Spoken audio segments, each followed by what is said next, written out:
we configured two advanced AI economists to debate one of the most divisive policies in modern economics. Are tariffs the secret to national prosperity or the slow poison of global trade? On one side, Dr. Pro-Tariffs argues for protectionism. Tariffs safeguard domestic industries, preserve jobs, and reinforce national strength. Opposite him, Dr. Free Trade, arguing for free trade. Tariffs distort markets, raise prices, and stifle innovation.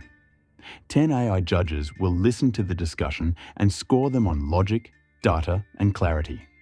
The debate will start with this question: are tariffs actually smart, or are they just politically convenient?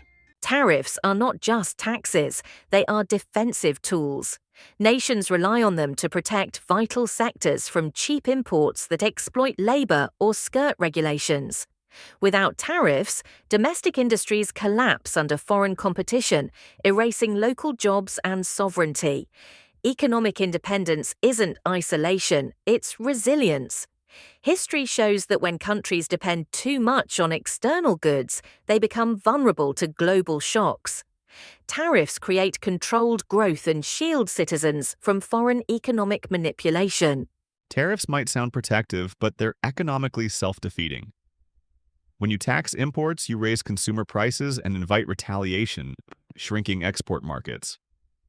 Protectionism saves a few visible jobs while quietly destroying many more in industries dependent on affordable materials. The world economy thrives on specialization and competition.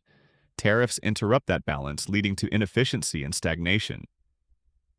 Open markets encourage innovation because firms must adapt or die. Tariffs merely keep the inefficient alive at the public's expense. Tariffs stabilize employment in key industries like steel, manufacturing, and agriculture.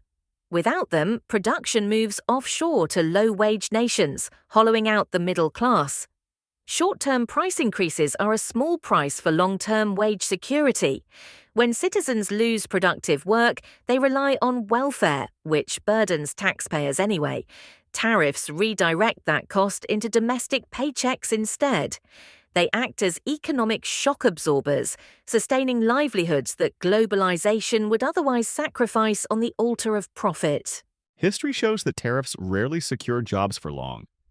The U.S. steel tariffs of 2002 protected fewer than 200,000 workers but cost an estimated 200,000 jobs in downstream industries. Every dollar spent saving one job through tariffs often eliminates two elsewhere. Higher input costs make domestic producers less competitive globally. Workers need investment in education and technology, not artificial price barriers. Tariffs freeze economies in the past rather than preparing them for the industries of the future. Globalization without protection is national suicide. Tariffs are strategic armor.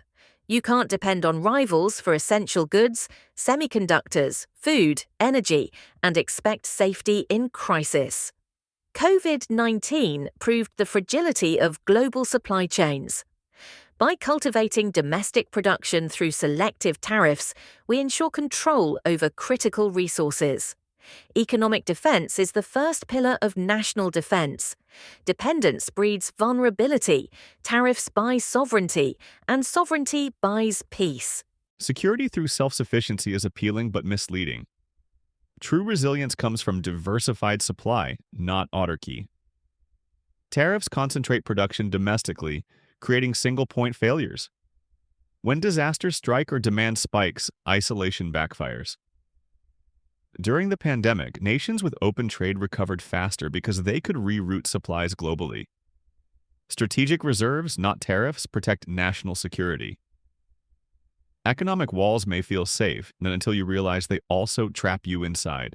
Consumers are also citizens. Slightly higher prices mean stable communities, local jobs, and national strength.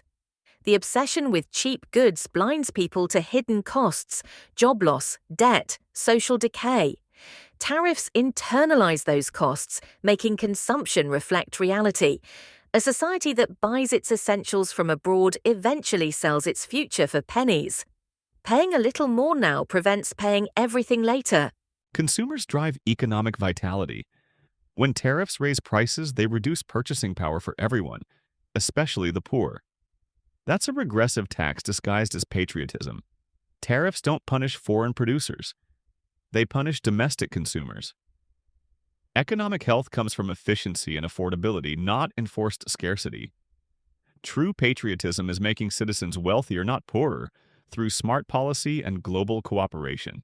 The 19th century United States built its industrial base behind high tariffs. So did Japan, South Korea, and modern China. Free trade only benefits strong nations. Protectionism builds them first. Tariffs give emerging industries time to grow before facing global giants. Every economic superpower used protectionism as training wheels before embracing open markets. Pretending otherwise is rewriting history.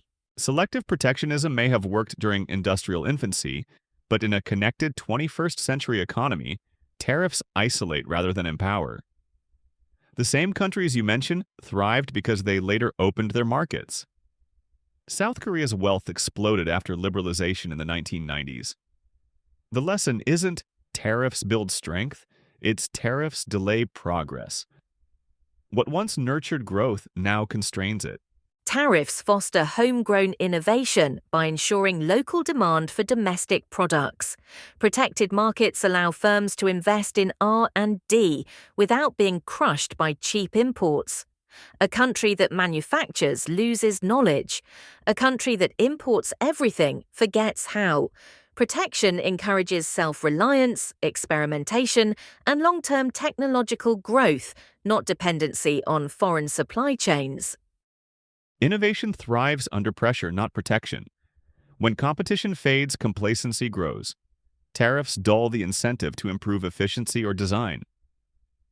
The most innovative sectors, like software, biotech, succeed globally because they face global rivals. Shielded industries stagnate.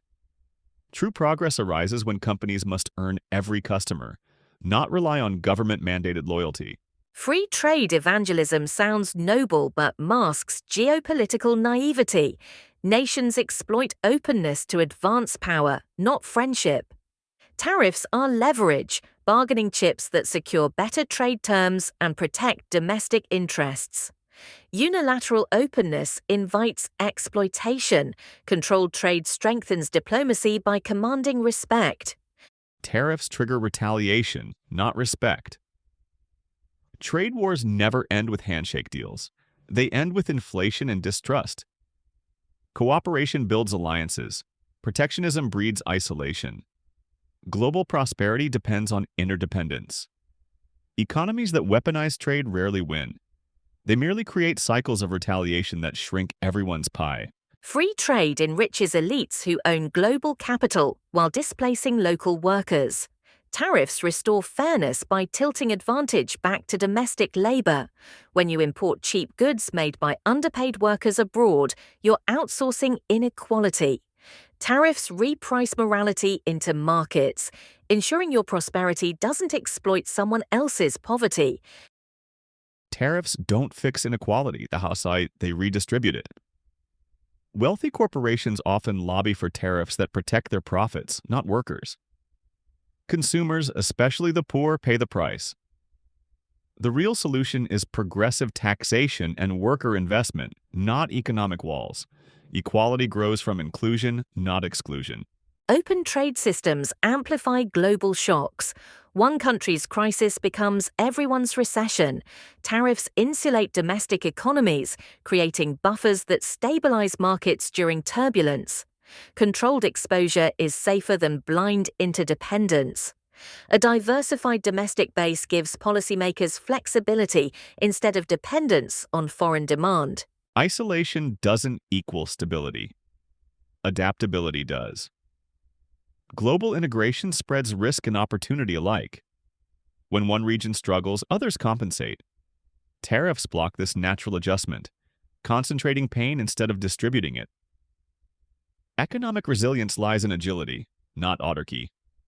The safest economy is the one most connected. Tariffs are not barriers, they're boundaries, defining where national responsibility begins. They preserve dignity, sovereignty, and industry in a chaotic global market. Free trade may sound enlightened, but it erases the identities and independence of nations. Without protective measures, you're not a participant in globalization, you're its product. Tariffs reflect fear, not strategy. They promise control but deliver inefficiency. Progress has always come from exchange, of goods, of ideas, of opportunity. Economies grow when walls fall, not when they rise. The smartest policy is cooperation guided by competition, not protection disguised as strength. After 10 rounds, the judges deliver their verdict.